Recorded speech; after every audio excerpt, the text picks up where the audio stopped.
بسم الله الرحمن الرحيم. يا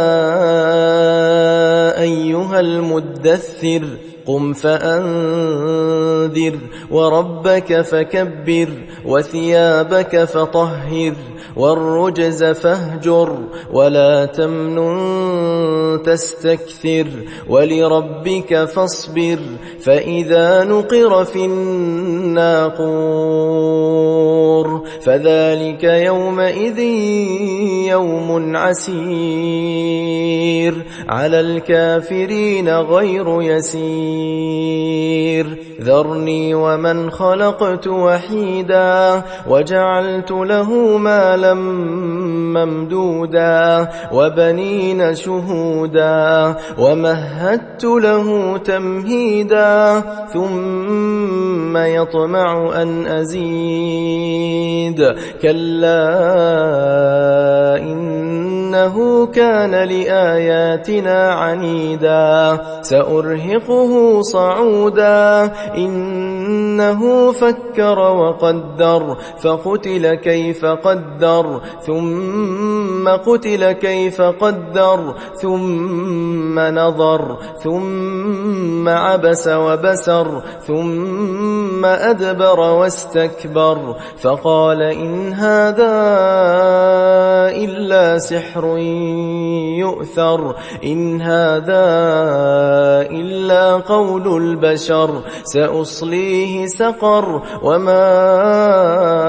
أدراك ما سقر لا تبقي ولا تذر لواحة للبشر عليها 19 وما جعلنا أصحاب النار إلا ملائكة وما جعلنا عدتهم إلا فتنة للذين كفروا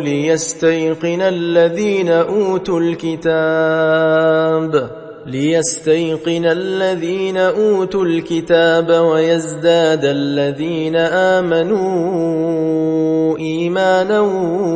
ولا يرتاب الذين أوتوا الكتاب والمؤمنون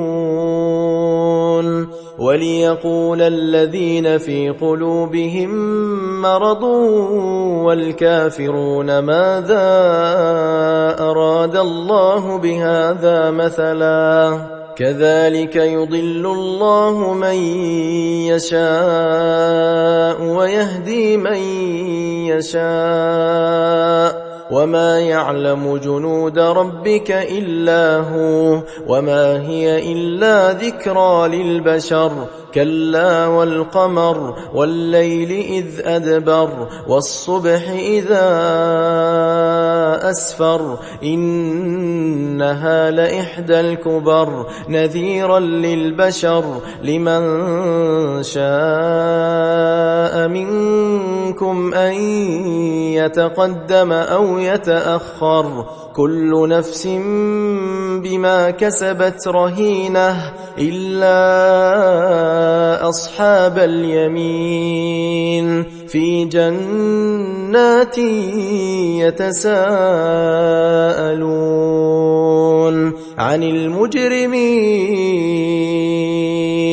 ما سلككم في سقر قالوا لم نك من المصلين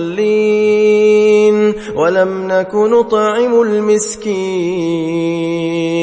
وكنا نخوض مع الخائضين وكنا نكذب بيوم الدين حتى أتانا اليقين فما تنفعهم شفاعة الشافعين فما لهم عن التذكرة معرضين كأنهم حمر مستنفرة فرت من قسورة بل يريد كل امرئ منهم أن يؤتى صحفا منشرة كلا بل لا يخافون الآخرة كلا إن إنه تذكرة فمن شاء ذكره وما يذكرون إلا أن يشاء الله هو أهل التقوى وأهل المغفرة.